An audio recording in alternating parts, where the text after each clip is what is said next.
and welcome to week 2. I'm Brynna, I'm Hanah. and this is the technical check choreography. And we're pretending to be animals, specifically a sloth.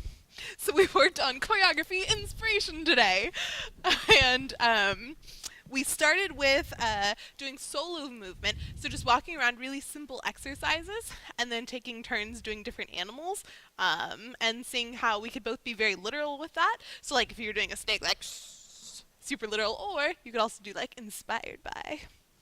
And then we actually asked people to choreograph based on an animal and trying to make it not as literal, even though the meerkat group got pretty literal with their ones. But the whole idea is that sometimes when you're looking for inspiration for choreo, instead of like freaking out and be like, oh my god, there's so much to do, what do I want to do? Taking a concept, like it doesn't have to be animals, it could be an astronaut, it could be the color blue, and choreographing based on that can provide a really awesome way to provide inspiration.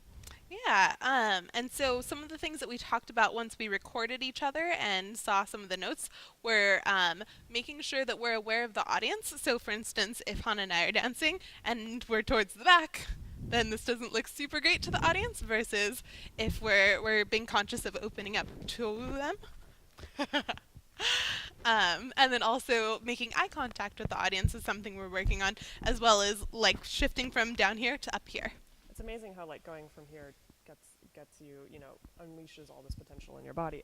Another thing is also like it's not just when you're looking up at audience to like looking up. It's also when you're like doing things like if you're doing shorty Georges to the side. A lot of the times we'll look kind of that way. If you actually do things like look towards a corner of the room, it will appear more upwards, which is another trick that I learned actually from Anne Money. So Yeah, and lots of little things to change choreo. Yeah, exactly. So the final thing that the final thing. Is there anything else? Nope. Great. The final thing we talked about was for social dancing, this is also a great idea that you can implement, because it's really lovely to be able to make dancing your own when you're doing even something as simple as swing outs. So we wanted you to choose an idea, whether that was like a fairy tale or an animal, and it can again be very literal, or it can be inspired by, right? And see how that affects your movement and makes it your own.